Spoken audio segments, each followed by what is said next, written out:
semuanya, ketemu lagi dengan skandal jepit. Belum lama ini, balon udara mata-mata milik Cina ditembak jatuh oleh rudal Sidewinder dari jet tempur F-22. Balon udara tersebut terbang di atas wilayah Amerika Serikat dan wilayah Kanada kurang lebih sekitar seminggu. Sebelum Presiden Joe Biden memerintahkan untuk menembak jatuh pada 4 Februari, saat posisinya terbang di atas pantai Carolina Selatan. Kru telah dapat mengambil kembali sisa-sisa kepingan dari sisa jatuhnya balon mata-mata Cina itu, termasuk semua kepingan seperti sensor dan elektronik penting serta bagian besar dari strukturnya. Sementara itu dalam pernyataan lain mengungkapkan foto yang diambil oleh pesawat U-2 dari ketinggian mengkonfirmasi keberadaan peralatan yang terpasang di balon tersebut. Terdapat beberapa antena yang kemungkinan berfungsi untuk mengumpulkan data dan lokasi intelijen yang dibutuhkan Cina untuk memata-matai. Selain itu, terdapat juga panel surya yang cukup besar untuk menghasilkan daya yang diperlukan untuk mengoperasikan beberapa sensor pengumpulan intelijen aktif. Peralatan itu tidak sesuai dengan apa yang terdapat di balon cuaca seperti yang diklaim Cina baru-baru ini. Meski demikian, Beijing membantah balon udara tersebut bertujuan untuk memata-matai Amerika Serikat dan kemampuan militernya. Alih-alih dijelaskan bahwa itu merupakan balon udara sipil yang bertujuan untuk riset meteorologi. Balon udara itu memang milik Cina dan adalah sebuah peranti sipil yang digunakan untuk riset meteorologis. Akibat pengaruh angin dan kurangnya kemampuan untuk mengendalikan, balon itu menyimpang dari rute yang seharusnya bunyi pertanyaan resmi Kementerian Luar Negeri Cina. Cina menyesalkan balon ini sudah nyasar ke Amerika Serikat secara tidak sengaja, bunyi keterangan itu lebih lanjut. Dalam kesempatan berbeda, para ahli mengungkapkan bagaimana AI membantu menemukan balon udara Cina tersebut. Corey Jaskowski memulai dengan sketsa yang menurutnya akan terlihat seperti balon dari luar angkasa. Dia kemudian memasukkan garis besar ini ke dalam perangkat lunak AI yang dimilikinya, bersama dengan koordinat kasar tempat terakhir kali balon udara tersebut terlihat. Dia juga menganalisis model angin untuk melacak jalur balon dan menemukan asalnya. Corey menggunakan gambar satelit yang disediakan oleh perusahaan Planet Labs, kemudian memasukkan semua informasi ke dalam perangkat lunaknya, RAIC, atau bisa disebut kategorisasi gambar otomatis cepat, untuk menemukan balon udara tersebut.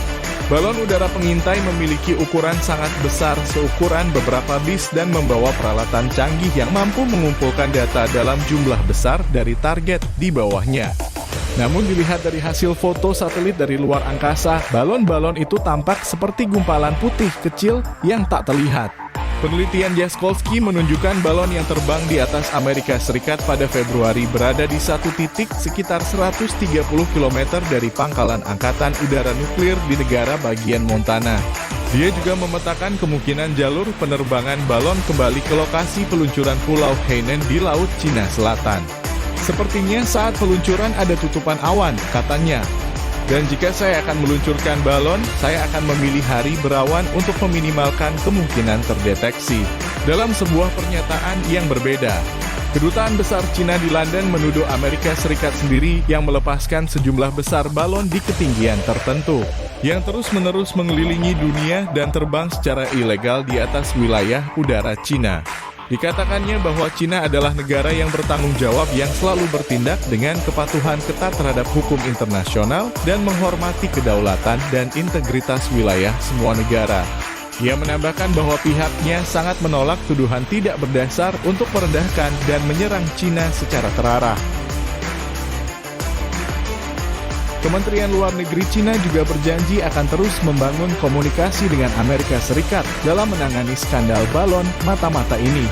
Skandal balon mata-mata Cina yang terdeteksi saat sedang lewat di atas wilayah Montana tepat di bagian tempat rudal-rudal nuklir AS disimpan, hal ini memicu kehebohan di Washington.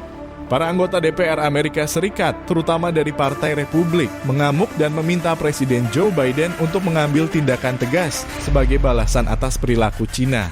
Jumat kemarin, Menteri Luar Negeri Amerika Serikat Antony Blinken membatalkan kunjungan kenegaraannya ke Beijing yang sudah direncanakan sejak jauh hari. Kunjungan itu tadinya diharapkan bisa menormalisasi hubungan antara Beijing dengan Washington yang renggang beberapa tahun terakhir akibat perang dagang dan ketegangan di Laut Cina Selatan. Temuan tersebut mendukung kesimpulan bahwa balon udara itu dimaksudkan untuk memata-matai, bukan untuk pemantauan cuaca, seperti yang diklaim Cina baru-baru ini. Hal itu dibuktikan dengan data, ternyata balon itu tidak mengirim data dari perjalanan 8 hari di atas Alaska, Kanada, dan beberapa negara bagian Amerika Serikat yang berdekatan dengan Cina. Belum ada komentar dari Gedung Putih dan Biro Investigasi Federal sampai dengan saat ini. Direktur Perencanaan Operasi Bersama Kementerian Pertahanan Taiwan Mayor Jenderal Lin Wenhuang mengatakan jika balon-balon ini mengintimidasi atau berisiko bagi Taiwan, maka Taiwan akan menembak jatuh dan menghancurkannya. Kolonel Lo Cheng-yu dari Pusat Intelijen Kementerian mengatakan militer mengendalikan semua situasi di sekitar Selat Taiwan secara efektif dan melacak setiap pergerakan balon udara di ketinggian tinggi dari Cina daratan. Kementerian Pertahanan juga mempertahankan informasi langsung melalui pertukaran intelijen dengan sekutu lain untuk memastikan keamanan kami secara keseluruhan, kata Lo. Meski membuat geger di sejumlah negara, balon mata-mata Cina diduga masih mengudara. Pada Selasa 27 Juni 2023, balon mata-mata Cina disebut beredar di wilayah Taiwan. Temuan terbaru menunjukkan bahwa Taiwan dan Jepang menjadi sasaran di Asia Timur. Laporan BBC yang dilansir dari Channel News Asia melaporkan bahwa beberapa gambar balon melintasi Asia Timur. Balon itu terpantau dari data perusahaan intelijen buatan Shintetai yang menganalisis data satelit dalam jumlah besar. Ada bukti balon melintasi Jepang dan Taiwan pada September 2021 menurut laporan yang disampaikan. Terima kasih telah menonton tayangan ini. Jangan lupa like, comment, and subscribe untuk membangun channel ini lebih baik lagi. Wassalam.